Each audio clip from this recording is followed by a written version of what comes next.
Our normal unboxing videos start with Holly saving my ass on oil coolers and anything related to hoses, but today's unboxing video is a little bit bigger.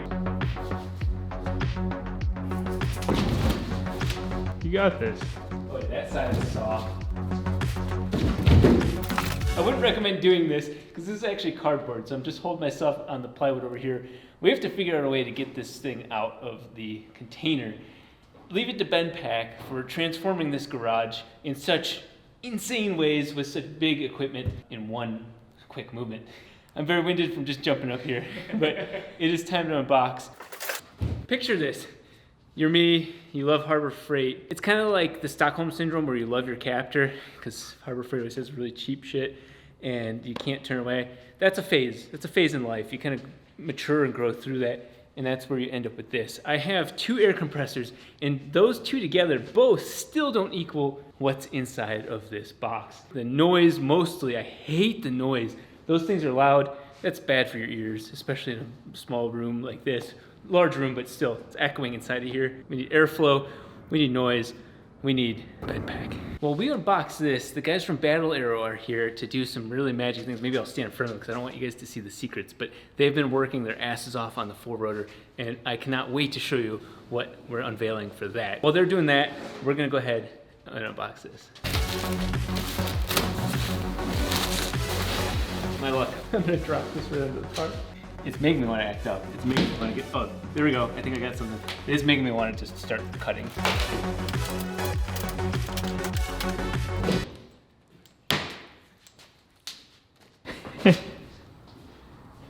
It's pretty cool in here. You guys ready for this? Wow. That's a unit. That is a unit. That is Ben Pack's 80-gallon tank.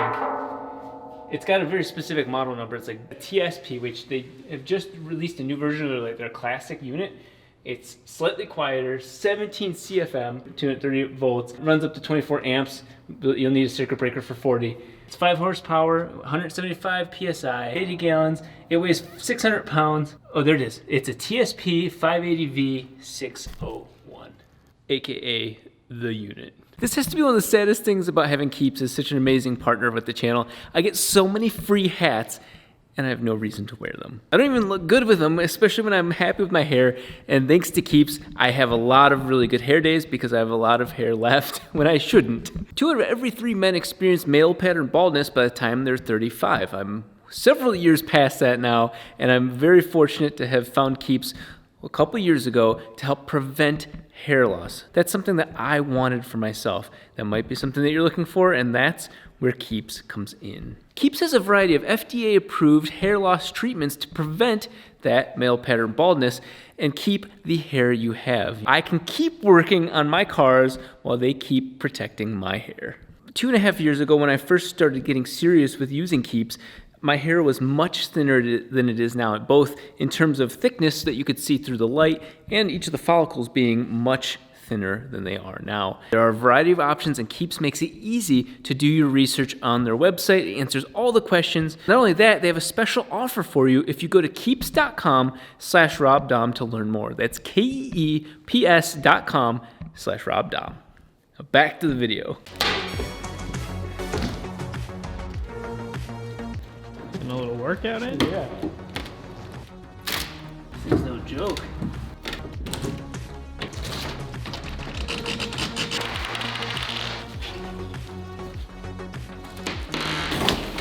This is the first thing Joel has ever seen me throw away. This will be the main on-off switch, and I realized the entry is right there.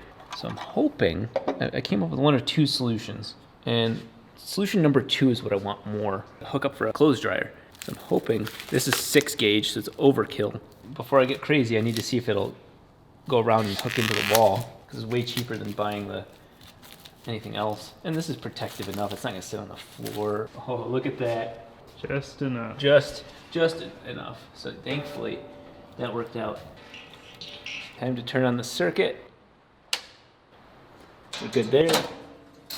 Close this up and never touch that again. So the circuit is on. Now this shares the same circuit as the welder, so that might turn on in a sec.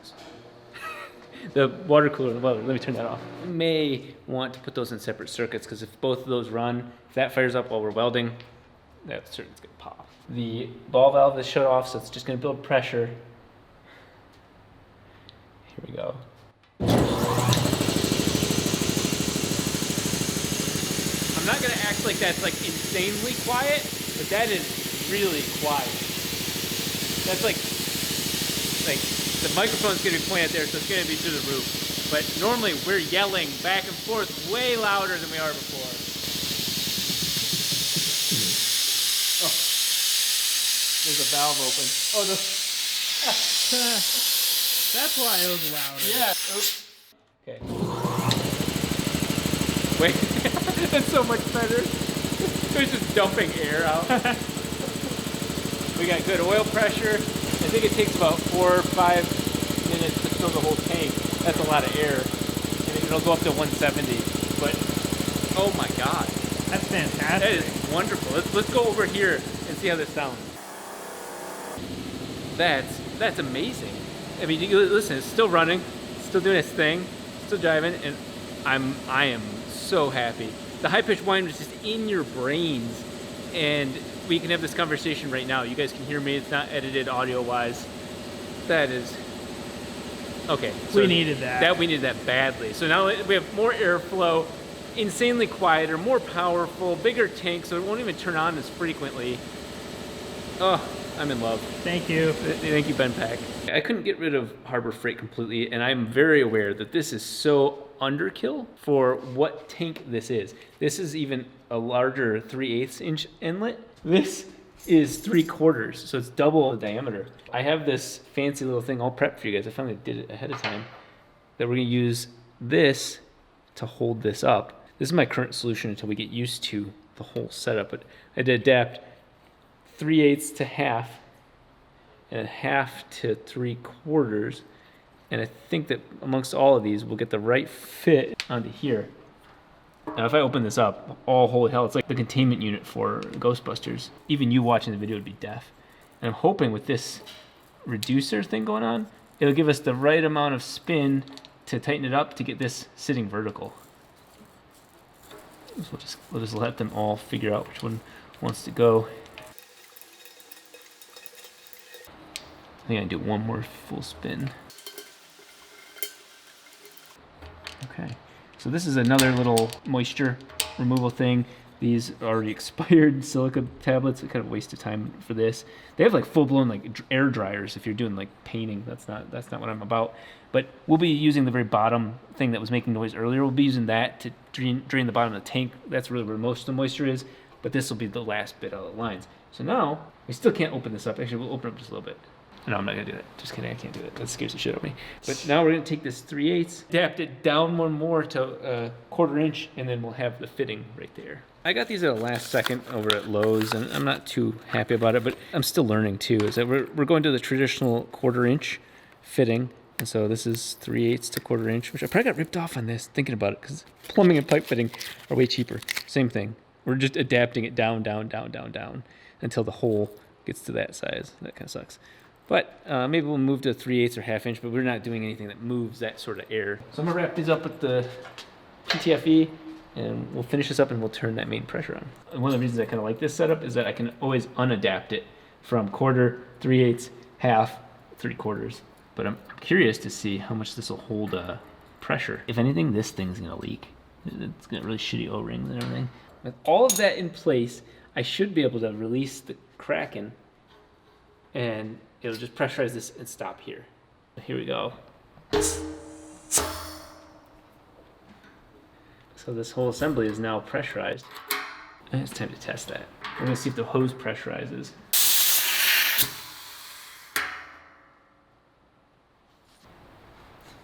I don't hear anything. So we now have at the end of this hose, high quality, not H2O, high quality O2.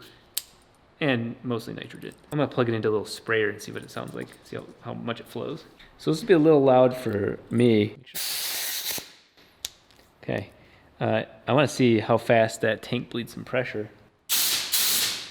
Jeez. Whoa. Not the... That's a hell of a lot of air going through there. You can hear a good bass to him.